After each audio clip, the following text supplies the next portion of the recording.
Alors moi je suis arrivé au village Emmaüs un petit peu par hasard. En fait je faisais une petite vadrouille avec un ami à moi. En fait on est atterri ici à la base pour une nuit, ensuite on est resté. Et puis vu que je me débrouillais un petit peu en cuisine, on m'a mis en cuisine au début. Et puis du coup après j'ai fini par atterrir au restaurant. Donc je suis depuis 3 ans ici maintenant.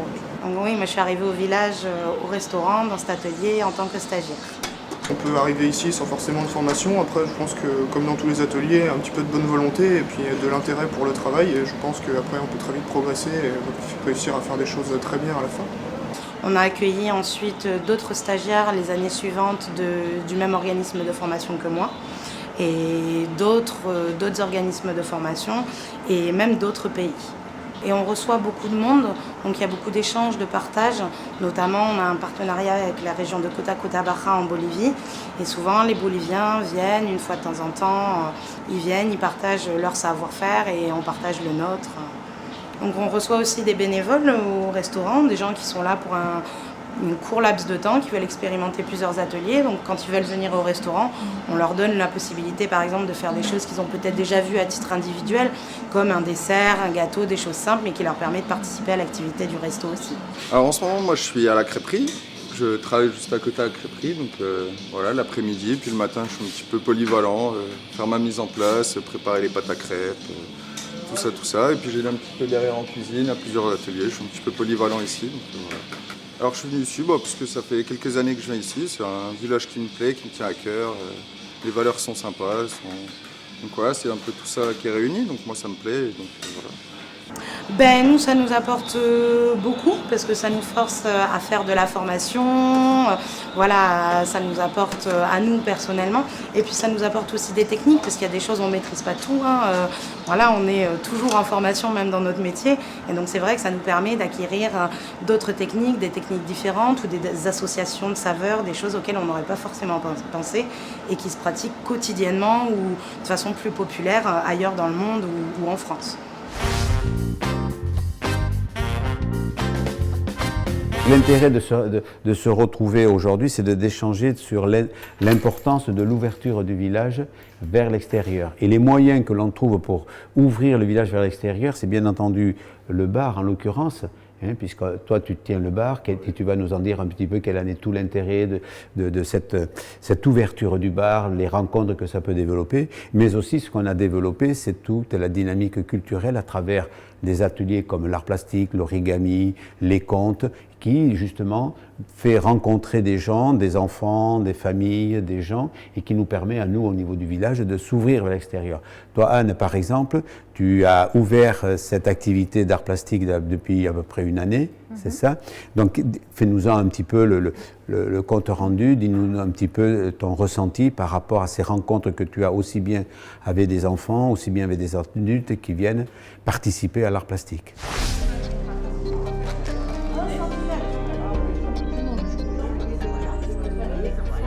Alors moi, déjà, à la base, je pense que le principal intérêt des ateliers d'art plastique, c'est justement le fait que les gens se retrouvent, viennent d'horizons totalement divers, que ce soit des adultes ou des enfants. Je pars du principe qu'on apprend une activité, mais en même temps, on apprend énormément au niveau personnel, parce que c'est vraiment le retour que j'en ai, autant des adultes que des enfants d'ailleurs.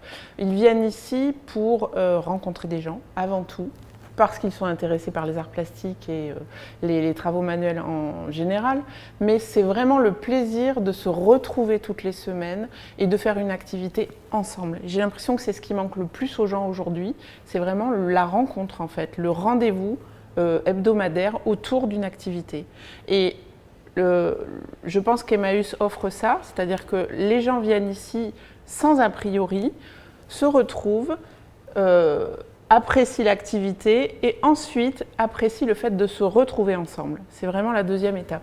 Dans le côté qui est intéressant, Emmaüs, le village Emmaüs-Escarpeau devient un lieu de rencontre dans lequel on peut se retrouver, dans lequel on peut en même temps s'exprimer à travers l'art plastique ou à travers d'autres activités. Je prends le cas du bar, le bar qui est ouvert depuis plusieurs années, donc toi-même Jean qui le tient, toi tu le tiens depuis combien d'années? Depuis 2016, depuis le début. Donc depuis le début tu tiens, tu te rends compte un petit peu de les gens, tu as des gens habituels qui viennent prendre leur petit verre, leur café, comme ça.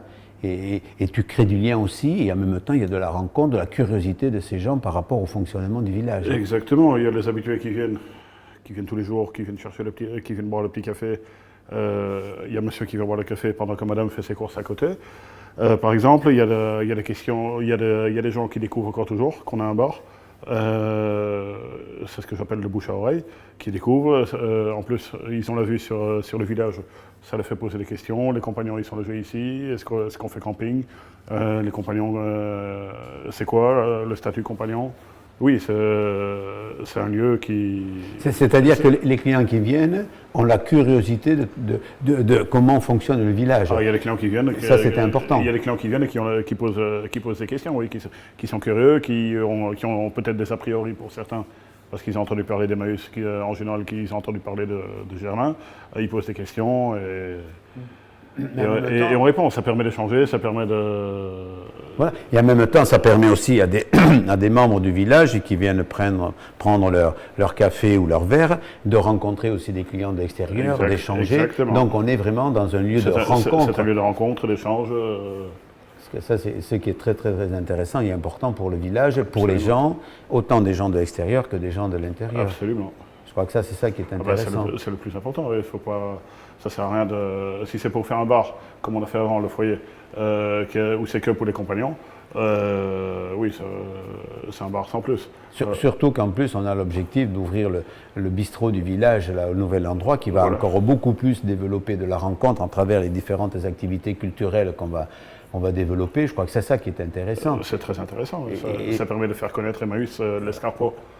Et par rapport à l'art plastique, donc on a développé cette dynamique d'art plastique et on se rend compte l'intérêt et l'assiduité des gens qui viennent. Je crois que ça, c'est important.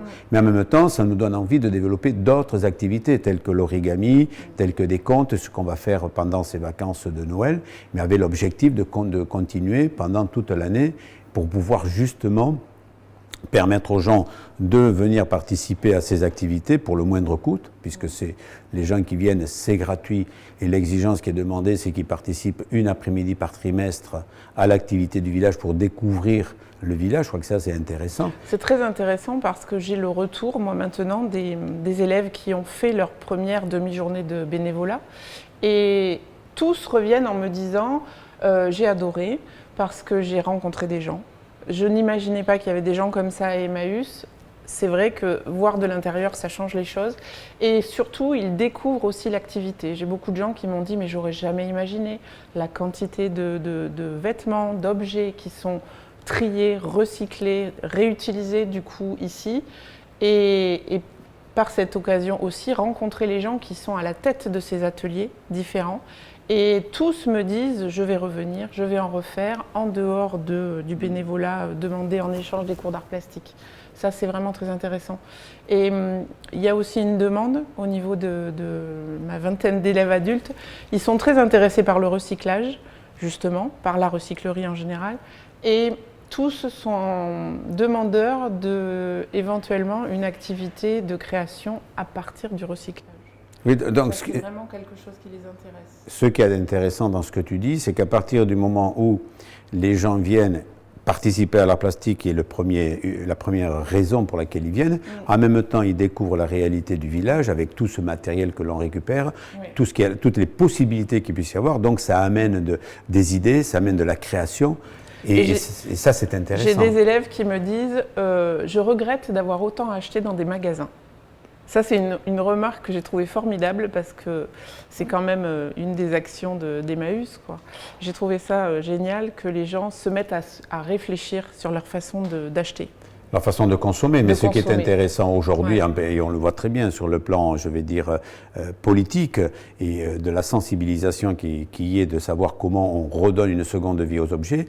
Et le village Emmaüs-l'Escarpot, comme beaucoup de communautés d'Emmaüs et toutes les communautés d'Emmaüs en France, on est dans cette dynamique de recyclage, de redonner une seconde vie à l'objet. Et ce qui est intéressant, c'est cette créativité qui peut être faite à partir d'un objet qui arrive, qui n'intéresse plus aux gens, mais à partir de cet objet, on peut développer de la créativité et lui donner un autre sens à cet objet. C'est ça qui est intéressant. Et tout ça, je pense qu'au niveau du village Émail-Lescarpeau, on peut le développer que par de la rencontre, que par de l'ouverture vers l'extérieur. Le bar, l'atelier d'art plastique, toutes les autres activités, puisque bon, on a une diversité d'activités dans le village, que ce soit l'électroménager, que ce soit l'électronique, la menuiserie, le tri des vêtements, le tri, tout simplement le bric-à-brac. Tout ça sont des moyens de rencontre, car la finalité est d'utiliser ces moyens pour de la rencontre, de l'échange, de la créativité. Après, ce que dit Anne, c'est des retours que moi j'ai aussi. Oui. Les gens ne s'attendent pas, quand ils se baladent dans le village, à voir tout ce qu'on fait ici. Ils ont l'idée Emmaüs, bric-à-brac, et on s'arrête là. Alors qu'ici, il y a la ferme, il y a le restaurant, il y a l'épicerie, il y a le bar, il y a la crêperie. Voilà, les gens, ils ne s'attendent pas à ça. Ah ben, les gens sont surpris, je dirais autant les clients, autant les intervenants, comme on a des intervenants qui viennent quand on fait des conférences et débats, qui sont surpris de découvrir notre fonctionnement. Et ce fonctionnement qui, en même temps, interpelle, provoque et donne à réfléchir peut-être à comment on peut développer d'autres alternatives. Et l'objectif qui est intéressant, par toutes ces rencontres que l'on peut développer, par tous ces moyens que l'on a, doit nous donner envie et doit donner envie aux gens de développer des alternatives. Et c'est ça la force de ces rencontres. Moi, j'essaye au travers des ateliers d'être très ouverte. C'est pour ça que j'ai toujours refusé le terme de cours. Je parle vraiment d'atelier, c'est-à-dire que moi j'arrive avec mes idées, mon matériel, ce que j'ai récupéré, voilà. Je propose une activité, mais je laisse ouvert. Et j'ai remarqué, là ça fait 3 mois maintenant que certaines de mes élèves viennent depuis donc début septembre, et elles arrivent elles-mêmes avec leurs propositions. C'est ça qui est formidable. C'est que évidemment je suis là pour conseiller, pour aider à la mise en place, à la fabrication, mais il y a vraiment un échange. Moi aussi on m'apprend quelque part, c'est vraiment très créatif. Non mais c'est ça, c'est qu'à partir de la rencontre, et je ramène à la réalité du village, la réalité du village et toute cette évolution, elle ne s'est faite que par de la rencontre.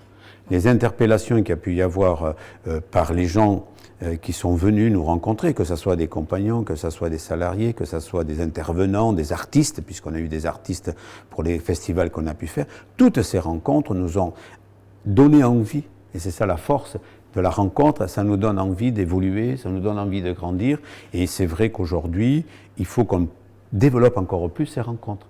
Et on a des moyens, donc l'idée qui est de faire cette dynamique culturelle à partir de, je vais dire, de l'ambassade, de l'utopie de l'ambassade de Groland, qu'on va développer ici avec Benoît Delépine et Gustave Kerven, ça va être un lieu où justement, il faut qu'on se donne l'autorisation de dire, eh bien, on va développer cette utopie à partir de la rencontre, à partir de l'échange. Et un des moyens de rencontre que l'on a et qui est très ouvert, autant je disais qu'il y avait des compagnons qui venaient, des salariés, des bénévoles, mais il y a aussi beaucoup de volontaires et de jeunes ou moins jeunes, qui viennent découvrir l'alternative du village Émail-Lescarpeau, et c'est surtout toi, Jean, qui les reçoit. Voilà, donc il y a du monde, bon, forcément, avec la pandémie, avec le Covid, il y a un peu moins de monde, mais il y a pas mal...